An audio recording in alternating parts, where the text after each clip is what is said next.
بسم الله الرحمن الرحيم. السلام عليكم ورحمة الله وبركاته. إن الحمد لله نحمده ونستعينه ونستغفره ونستهديه ونتوب إليه ونعوذ بالله من شرور أنفسنا ومن سيئات أعمالنا. من يهده الله فلا مضل له ومن يضلل فلا هادي له. أشهد أن لا إله إلا الله وحده لا شريك له وأشهد أن محمدا عبده ورسوله صلى الله عليه وعلى آله وصحبه ومن تبعهم بإحسان إلى يوم الدين وسلم تسليما كثيرا. اللهم انفعنا بما علمتنا وعلمنا ما ينفعنا وزدنا علما.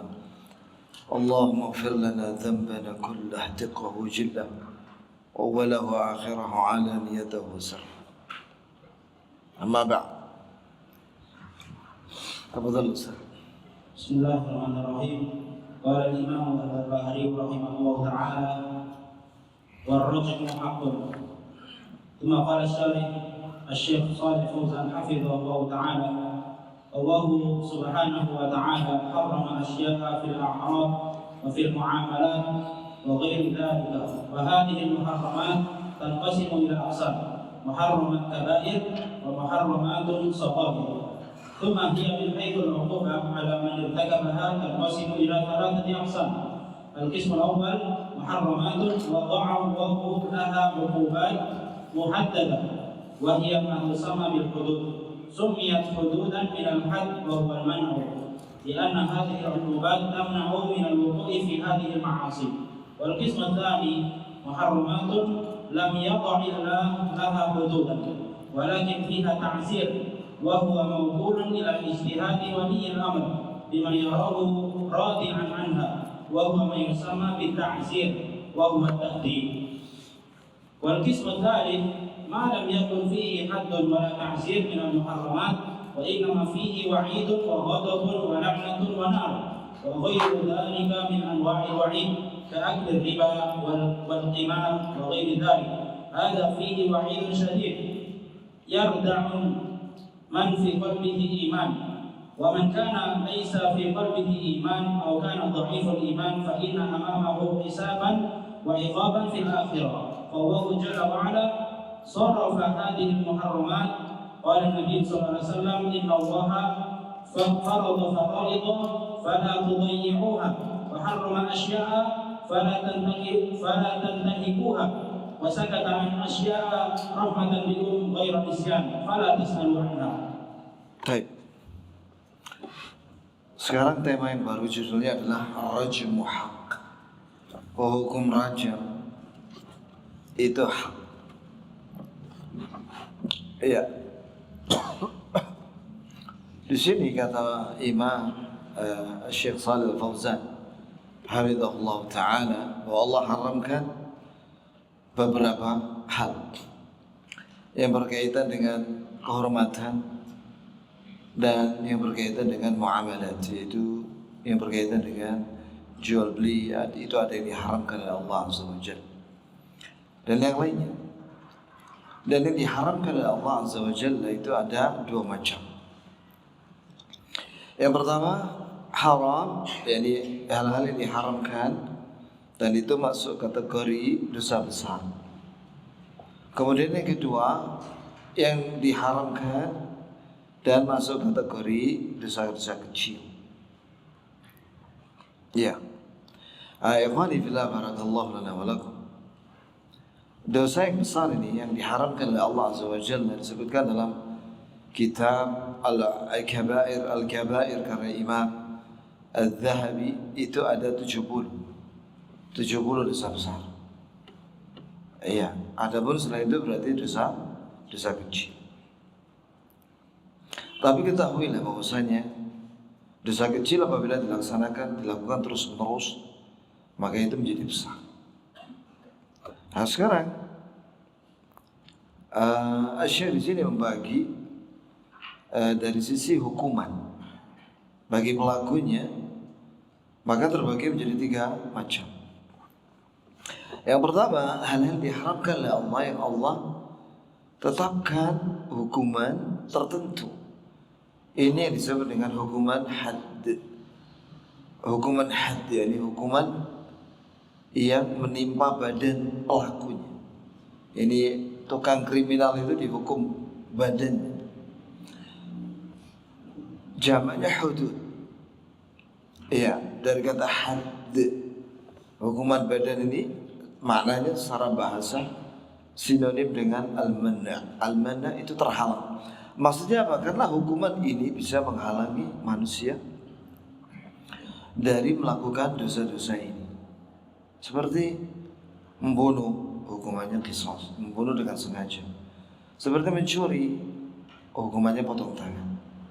Seperti berzina, hukumannya apa? Bagi yang masih belum menikah, yaitu dicambuk.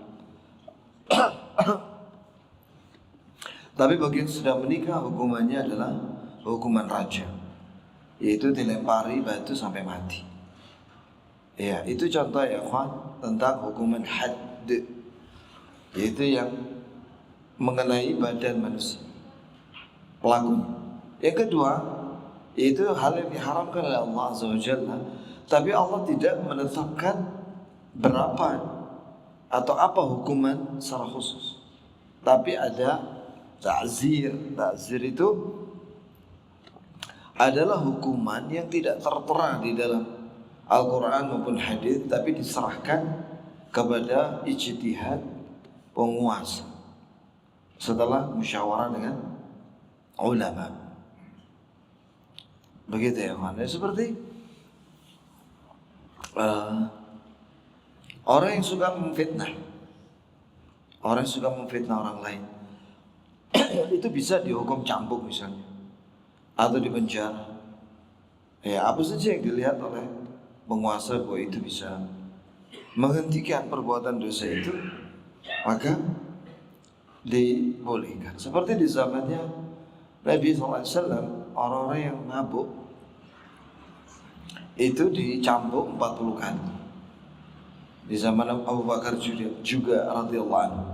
Nah, ketika di zamannya Umar, itu banyak yang meremehkan masalah ini, sehingga dinaikkan hukumannya menjadi berapa? 80 kali cambukan. Begitu ya.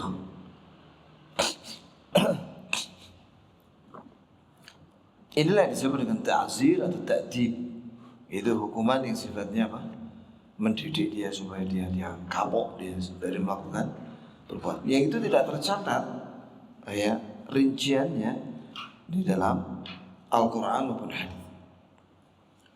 Yang ketiga, dosa yang itu tidak ada hukuman badan dan tidak ada pula ta'zir, yaitu misalnya cambuk gitu ya, yang di bawah 100 atau di bawah 80. Tapi di sini ancaman, ada ancaman dari Allah dan Rasulnya, ada murka dari Allah dan Rasulnya, atau murka dari malaikat misalnya, atau di situ ada laknat, la'anallahu al-musawwirin misalnya. Allah melaknat orang-orang yang menggambar manusia dan hewan, atau diancam dengan neraka, kullu dhalalah finnar. Nah, ini ancaman. Dan yang lainnya dari ancaman seperti makan riba. Orang yang makan riba nanti pada hari kiamat, ya, jika dia tak taubat di dunia, maka pada hari kiamat dia akan seperti orang yang kesurupan, seperti kemasukan jin, tidak normal dia. Seperti judi juga. Judi ini tidak ada hukuman badannya, tapi ancamannya apa? Innamal khamru wal maisir wal ansab wal azlam rijsun min amal syaitan fajtanibuh. Di situ disebut oleh Allah Azza wa Jalla bahwa judi sejajar dengan apa? Khamr dan berhala di situ. Maka di situ disebut oleh Allah rijs, najis secara ma'nawi. Maka jauhilah. Ini ancaman ini dan yang lainnya. Ini ancaman yang keras agar orang yang dalam hatinya ada iman, ya, dia meninggalkannya. Adapun orang yang tidak ada keimanan dalam hatinya atau imannya lemah, maka nanti ada hisab dan hukuman pada hari kiamat. Dan Allah Azza wa Jalla berfirman tentang yang diharamkan ini, sesungguhnya Allah telah mewajibkan kewajiban-kewajiban, maka jangan kalian menyia-nyiakannya. Dan Allah telah haramkan beberapa hal, ya, maka jangan kalian langgar itu.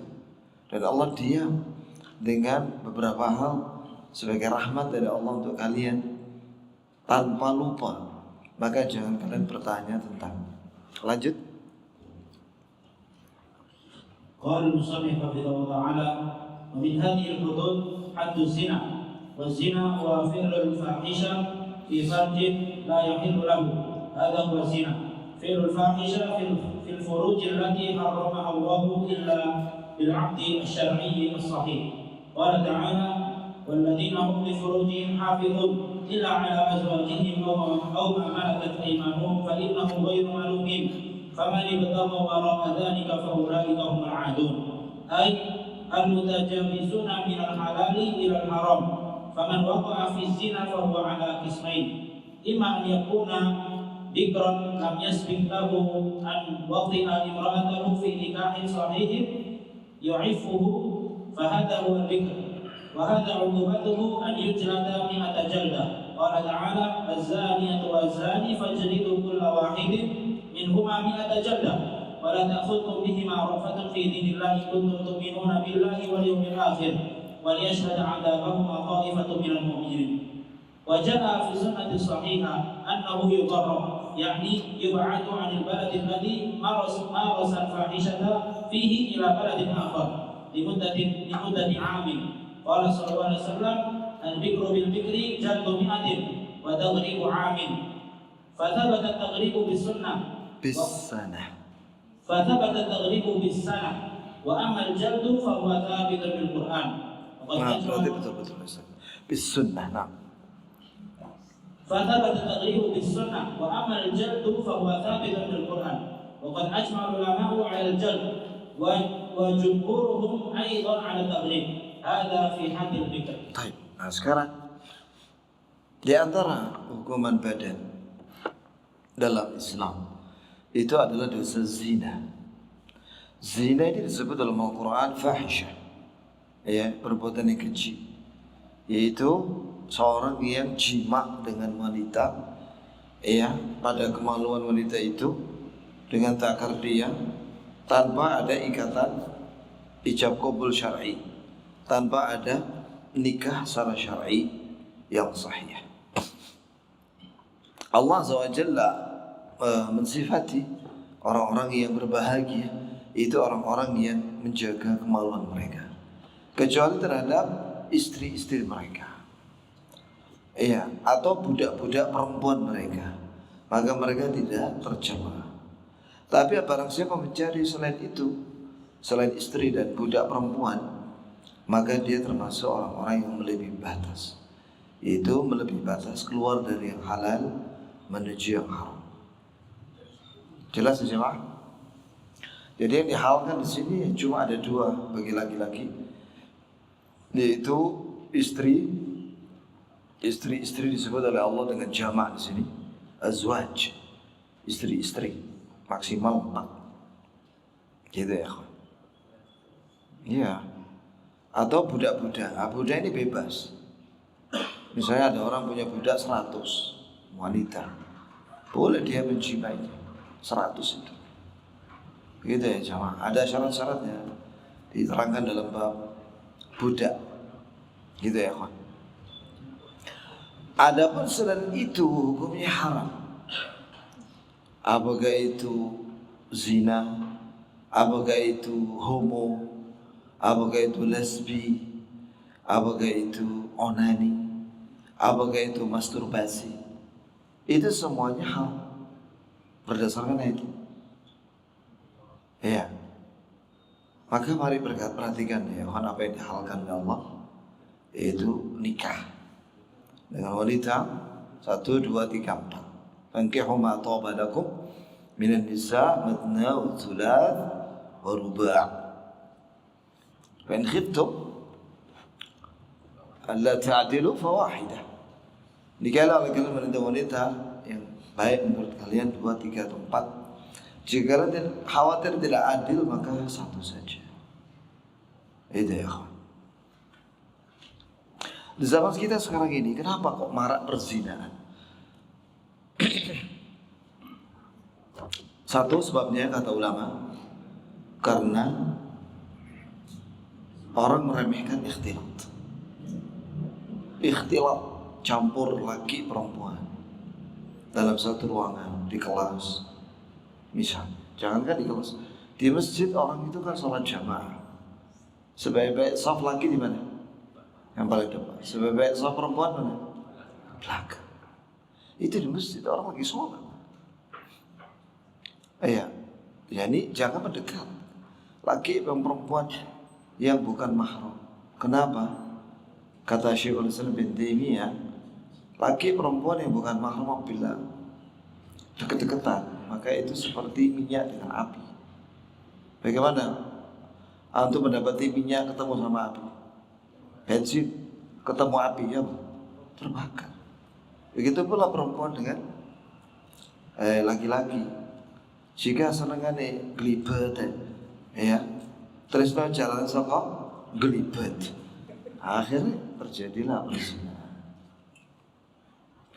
Yang kedua, sebab perzinahan itu karena nikah itu mahal. Di beberapa negara kayak di Saudi Arabia, itu mahar itu kemarin saya dengar langsung dari orang Saudi. Sekarang 35.000 rial. Itu kata Syekh Osman itu paling rendah sudah. 35.000 rial itu kalikan 4.300. Kira? Hah? Kurang lebih 150 juta. Itu maharnya doang. Belum yang lain. Belum untuk kambingnya, fulus untuk makan. Belum untuk rumahnya. Belum masuk anak oman. Ya akhirnya banyak anak-anak muda yang kalau ingin nikah harus utang. Ya karena mereka tidak punya duit. Indonesia alhamdulillah masih murah, alhamdulillah. Seperangkat alat sholat itu sudah halal sudah. Ya kan? Nah itu pertahankan itu. Ya jangan dinaik-naikkan. Waduh, kalau dinaikkan sampai 100 juta, 200 juta, langsung lihatnya ya apa kok?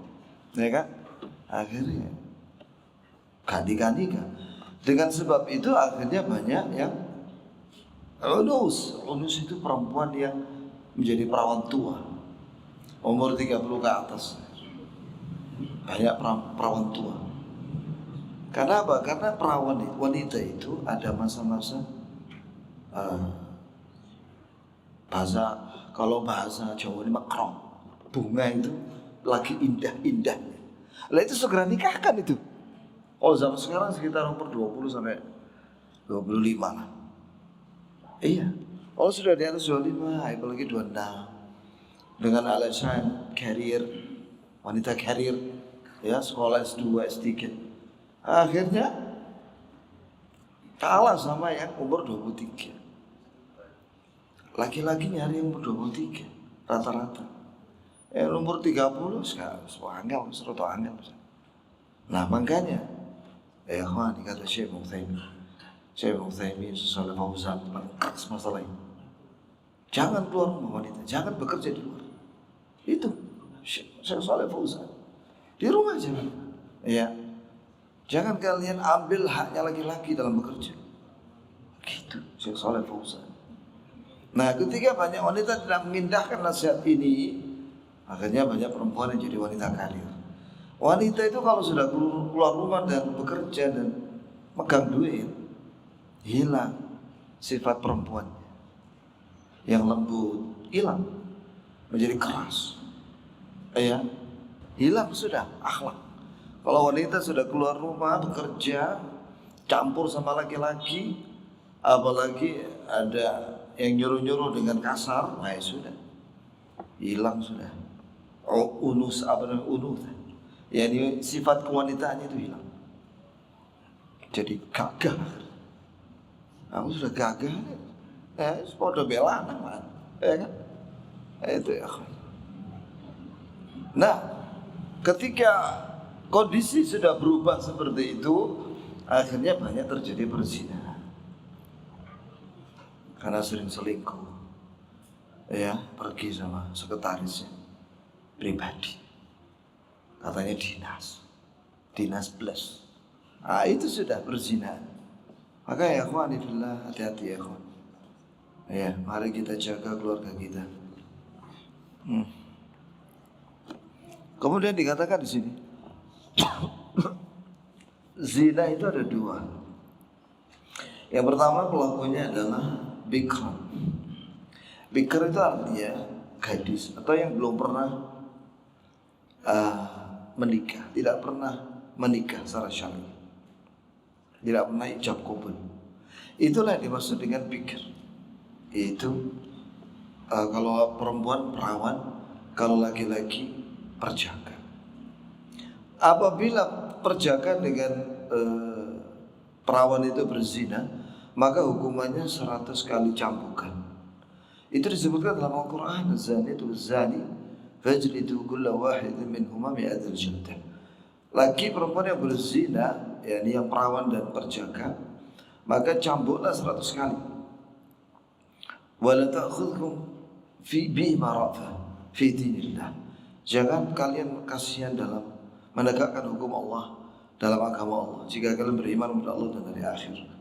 Dan hendaklah disaksikan ketika dihukum cambuk 100 kali itu, disaksikan oleh kaum mukminin. Supaya apa? Yang lainnya takut. Dicambuk apanya? Punggungnya. Punggungnya itu dicambuk. Ya, tak boleh pakai jaket, pakai pakaian biasa. Pakai jaket tebel nanti kan tak kroso ya kan. Jadi biar kita jambau, biar kita sakit betul, jaler begitu ya kan. Bahkan ada sedikit kadang keluar darah sedikit, tapi nggak sampai mati. Nah, ya bukan di kepalanya ya kan, tapi di punggungnya. Ya kepalanya dikeplai, itu lah mati kok sesuai ya kan. Nah punggungnya aja. Jadi dicambuk di sini tidak sampai mati dia. Ya kalau pingsan gimana? Ya tunggu sampai bangun lagi dia. Pingsan. Setelah dia sadar udah cambuk lagi punggung. Itu ya. Nah ditambah lagi dalam sunnah, yaitu dia diasingkan, ya, di penjara selama 1 tahun. Perawan dan gadis dicambuk 100 kali kata Rasulullah, dan diasingkan selama setahun, yaitu di penjara setahun. Jadi di penjara di sini, diasingkan di sini, itu ada dalam sunnah. Adapun cambuk 100 kali itu ada di dalam Al-Quran. Pertanyaan, bagaimana kalau di negara kita ini kan nggak ada hukuman seperti ini? Nggak ada di KUHP, nggak ada. Jadi gimana? Orang yang pernah berzina masa lalunya udah tobat. Kapan? Hari ini, sekarang. Ya, minta maaf sama Allah SWT, minta ampun kepada Allah Subhanahu wa taala dengan tiga rukun. Yang pertama, menghentikan dosa itu sekarang. 2, menyesal. Yang ketiga, berazam, bertekad tidak mengulang di masa mendatang. Apakah diampuni? Diampuni wallah oleh Allah Subhanahu wa taala. Bahkan yang lainnya juga, semua dosa. Itu ada seorang datang kepada Nabi sallallahu alaihi wasallam. Ya Rasulullah, bagaimana pandangan apabila seorang melakukan dosa? Tidak ada satupun dosa kecuali dia melakukan. Tidak ada satupun hak orang kecuali dia ambil dengan sumpah. Bahkan sampai banyaknya dosanya, sekiranya dosanya dibagikan ke seluruh penduduk Madinah, maka seluruh warga Madinah itu penuh dengan dosa. Maka Nabi tanya, apakah kamu muslim? Apakah kamu sudah masuk Islam? Maka anak muda itu mengatakan, amma ana fa asyhadu an la ilaha illallah wa asyhadu anna Muhammadan abduhu wa rasuluh. Adapun saya, kata anak muda itu, saya sudah bersaksi bahwasanya tidak ada sembahyang hak melainkan Allah, dan bahwasanya Nabi Muhammad adalah utusan Allah. hamba Allah penuh dosa. Maka Nabi bersabda, idhab, qad ghafarallahu laka jami' dzunubik.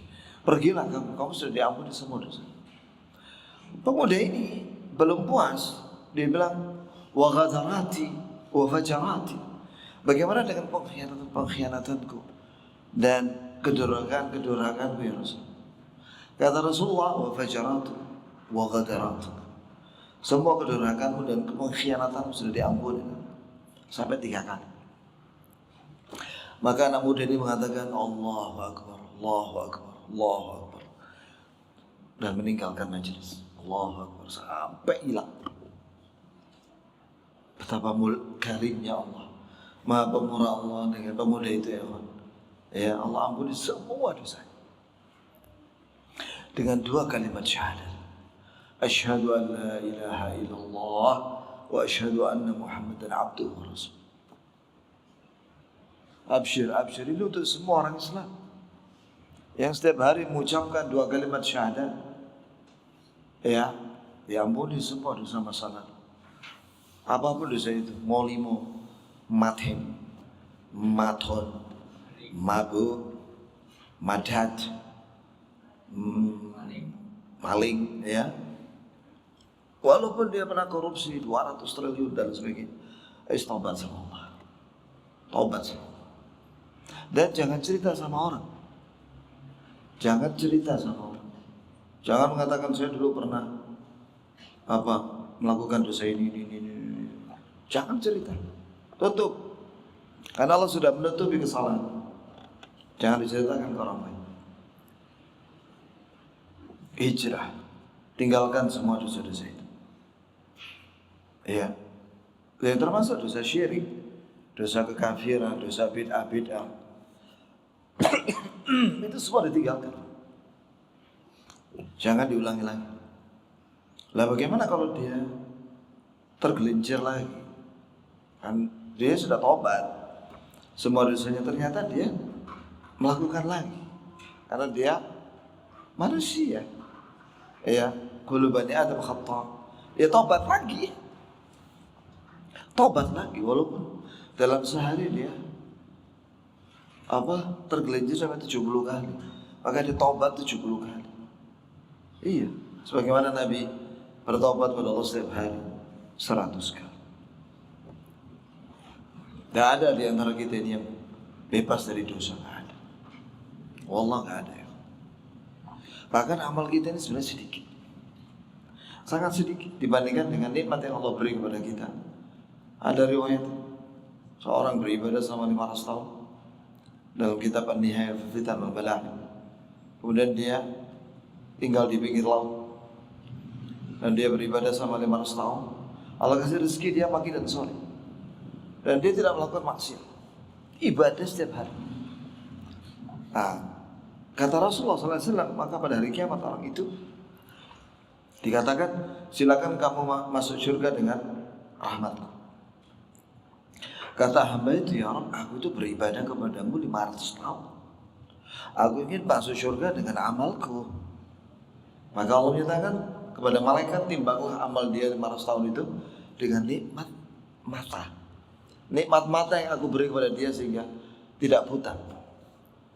Ternyata 500 tahun ibadahnya itu hanya untuk membayar nikmat mata yang sehat.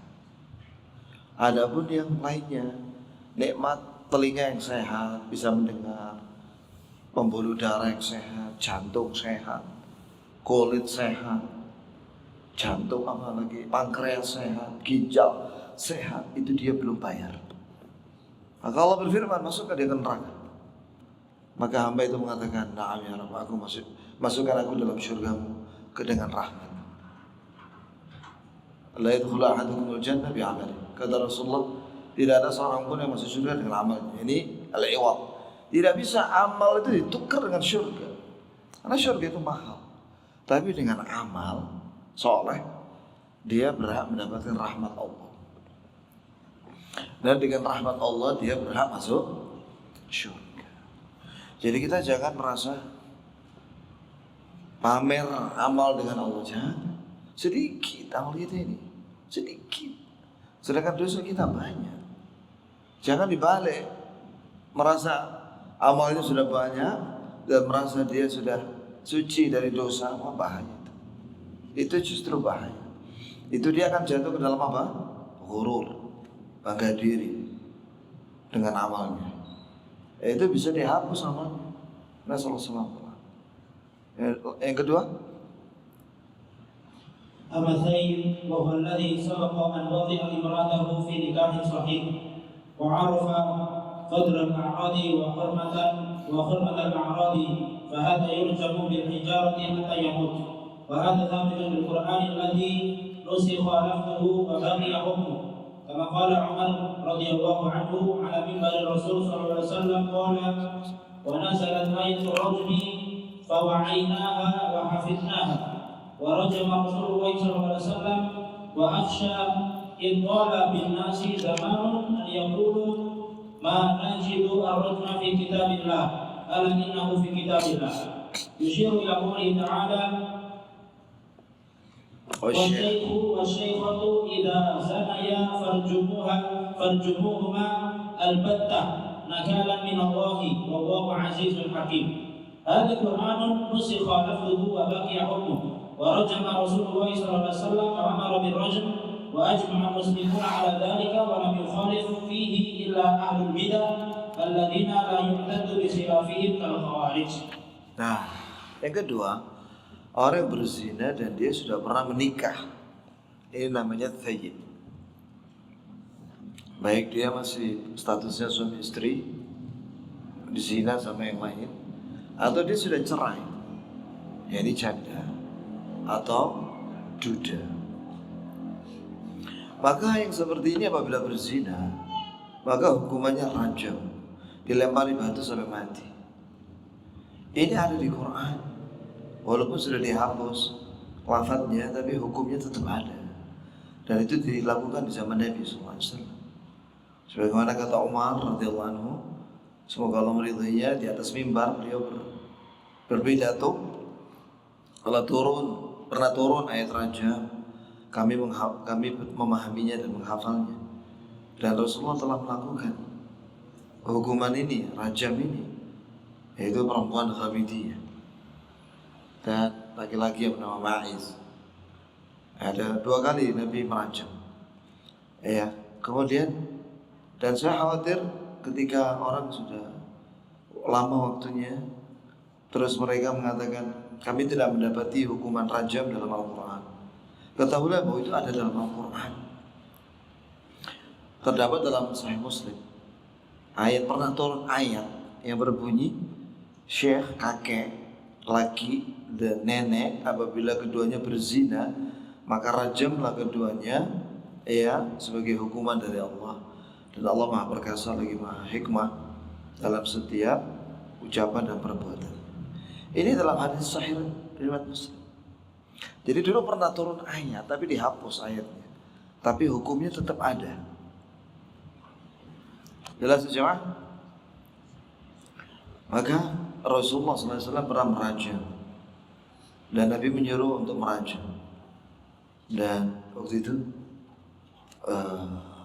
Khalid radhiyallahu anhu ketika melempar batu kena kepalanya wanita itu, terus muncrat mengenai badannya, maka dia mencaci maki wanita itu atau laki-laki itu.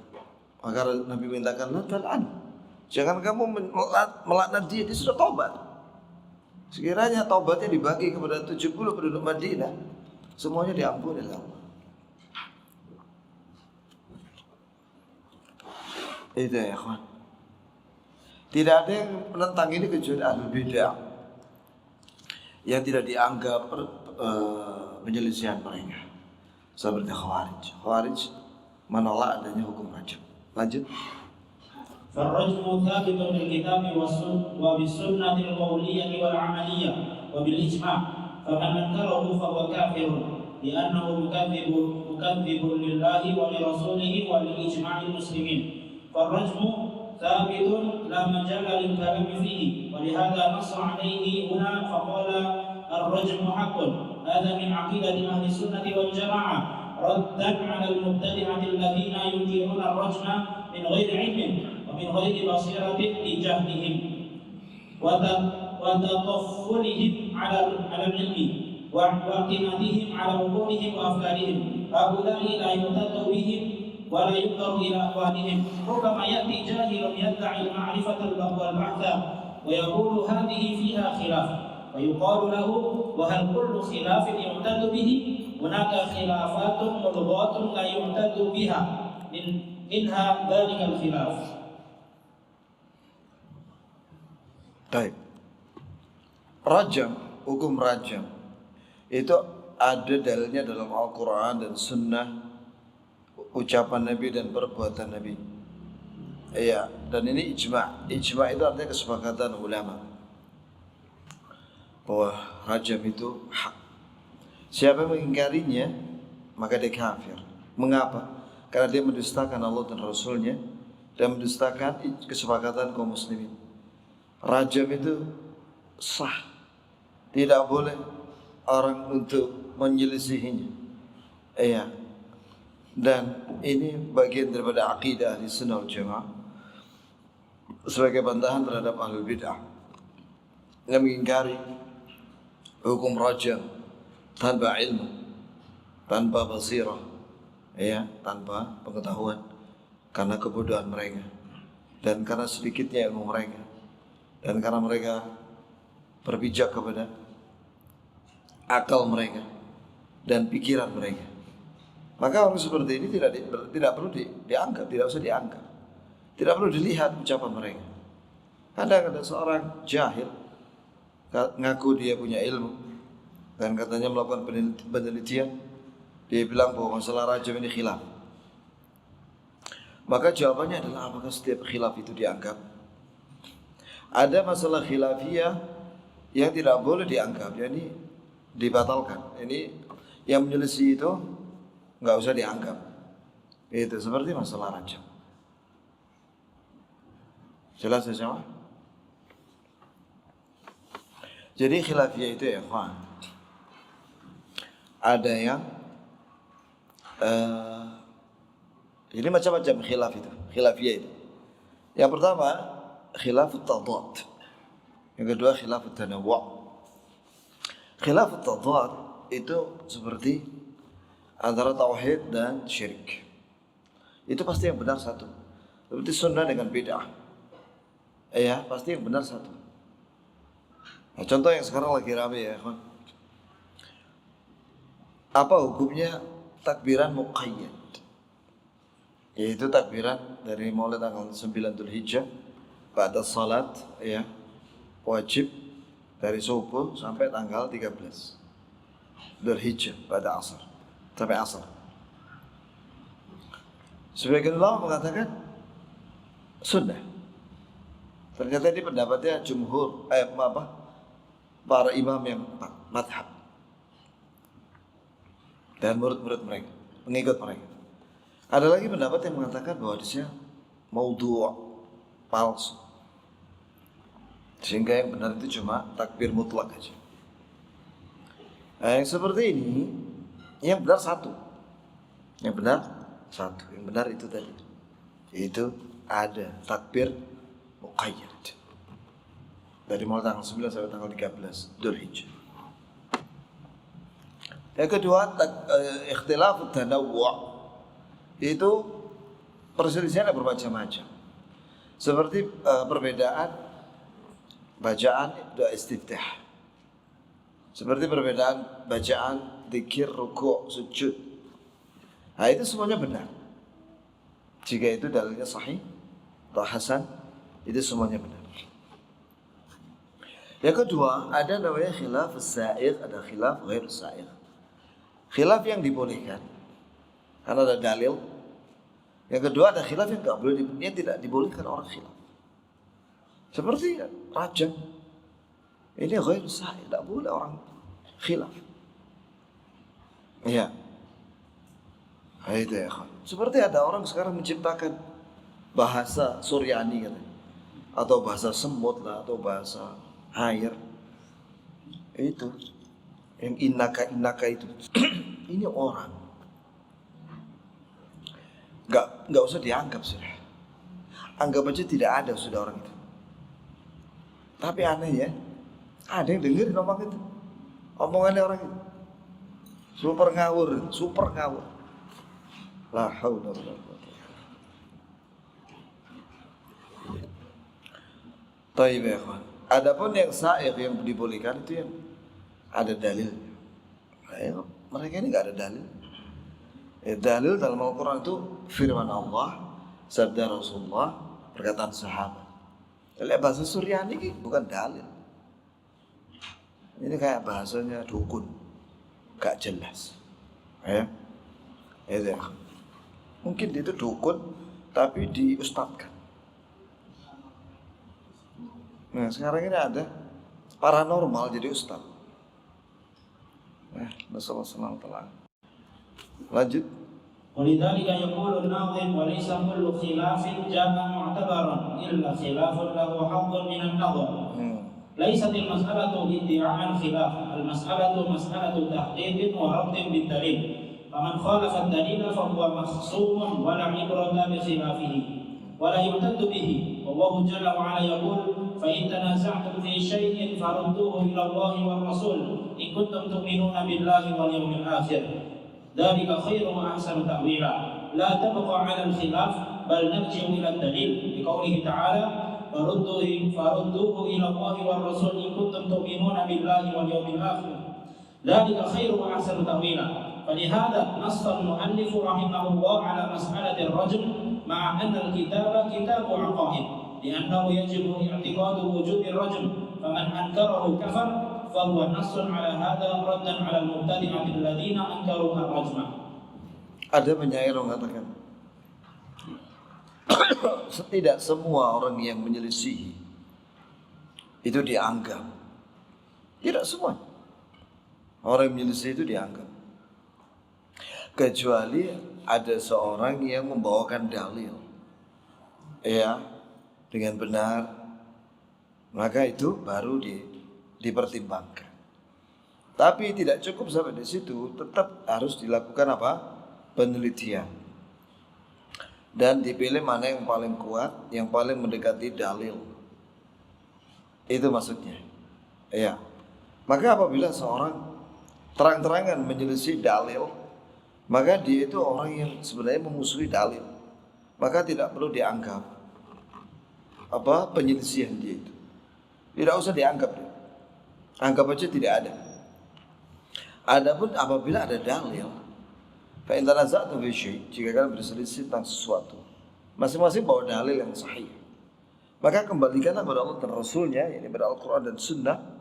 Yani maka di situ ada namanya tariqatul jama', dikumpulkan dua dalil itu. Ada lagi tariqatul tarjih, dipilih mana yang paling kuat. Contoh tariqatul jama', dikumpulkan semua dalil yang seolah bertentangan pada sebenarnya tidak. Itu hadis Nabi SAW, innama huwa bud'atu mink. Wadzakarm itu bagian daripada anggota badan. Dalam sebuah riwayat Nabi menyatakan, man massa dzakarahu falyatawadda. Siapa yang menyentuh kemaluannya adalah dia berwudu. Maka para ulama mendudukkan dua hadis yang seolah bertentangan ini dengan cara digabung. Jadi kalau cuma menyentuh zakarnya tidak dengan syahwat, tidak sampai keluar madi, tidak batal. Tapi kalau dia menyentuh kemaluannya sampai keluar madi, berarti menyentuh dengan syahwat, itu batal. Jelas semua. Itu ya. Contoh lain misalnya berselisih tentang bersentuhan dengan istri. Bersentuhan dengan istri. Iya. Bagaimana caranya menggabungkan dua dalil yang seolah zahirnya bertentangan? Maka cara menggabungkannya, kalau cuma bersentuhan cipika-cipiki ketika mau keluar rumah gitu ya, ke masjid atau itu tidak batal, seperti yang dilakukan Rasul. Tapi kalau dia bersentuhan dengan istrinya sampai keluar madi, nah itu batal. Sentuhan hot, ngerti hot itu? Itulah maksudnya ya. Nah, kalau itu baru itu batal karena keluar mani. Sebentar ya. Jadi itu kembalikan kepada Allah dan Rasulnya dari dalil Quran dan Sunnah. Jika tidak bisa digabungkan, maka pilih pendapat yang paling rajih, yang paling kuat, yang mendekati dalil. Jika kalian beriman kepada Allah dan hari akhir, itu lebih baik dan lebih bagus dalam menafsirkan. Jadi tidak sekedar pokoknya ada khilafiyah titik, tapi hendaklah kita cari solusinya kembali kepada dalil. Adapun masalah rajam ini masalah keyakinan. Wajib diyakini wajibnya rajam ini. Barang siapa mengingkarinya, maka dia kafir karena dia mendustakan Al-Quran dan Sunnah. Pokoknya kita orang ya, jangan mendustakan satupun ayat dan hadis. Jangan sampai kita orang mati mendustakan satu ayat atau satu hadis. Jangan. Selama itu hadis sahih, hasan, jangan didustakan. Bahaya itu. Bisa mati su'ul khatimah karena mendustakan hadis Nabi, apalagi ayat. Kalau misalnya ada seorang wanita marah-marah dengan poligami, apakah dia mendustakan ayat? Jawabannya tidak. Jawabannya tidak. Dia hanya saja tidak sanggup untuk dipoligami. Dia cemburu dia. Artinya apa? Bahwa tidak semua wanita itu bisa dipoligami. Ada sebagian mau, sebagian lain tidak mau. Kalau antum pengen poligami, pilih yang mau dari awal. Loh iya, supaya nanti ketika mau poligami yang pertama ini mendukung. Iya begitu. Ya, sebab tidak semua wanita itu mau dipoligami. Itu kenyataan. Ada seorang poligami dikeprok ibu bojone, ya kan? Anak disiram minyak jelantah, sing murup panas. Di Madinah itu, di Madinah. Saya melepuh aja ya sama badan, disiram minyak. Ya, jadi kalau sudah tahu bahwa ada wanita yang tidak mau dipoligami, antum jangan main-main masalah itu. Kalau memang antum niatnya poligami dari awal, dia fulusnya banyak. Omae akeh 200 omae, ya. Maka antum dari awal cari apa? Yang mau poligami dari awal. Itu syaratnya kalau perlu. Begitu. Nah, baru nanti yang kedua gampang. Tapi kalau dari awal sudah, wah, senengan dibakar-bakar bojo, wah, hati-hati tuh. Dibakar temenan, naudzubillah min dzalik. Karena dia nggak mau dipoligami, bukan berarti dia menolak ayat, dia cemburunya besar deh. Itu sehingga dia tidak mau. Ada sebagian orang memang tidak bisa mengamalkan sesuatu karena dia lemah. Contohnya Imam Syafi'i pernah mengatakan, ya Rabb, aku mengamalkan semua yang kau perintahkan. Cuman ini satu, yaitu mencabut bulu ketiak. Aku berat ya Rabb, sakit dia. Loh iya, sunnah itu kan. Akhirnya dicukur pakai alat cukur. Iya, Imam Syafi'i ada kalimat ini. Saya mau tanya antum, apakah antum mengamalkan semua perintah Quran Sunnah? Iya kan? Karena ada kadang-kadang 1, 2, banyak malah yang kita nggak tahu itu perintah. Kita belum mengamalkannya kan? Sama perempuan juga begitu. Ya, semoga Allah ampuni kita semua. Allah terima kita amal yang sedikit ini, dan Allah Azza wa Jalla ampuni semua dosa kita. Amin ya rabbal alamin. Subhanakallahumma bihamdik, asyhadu an la ilaha illa anta, astaghfiruka wa atubu ilaik.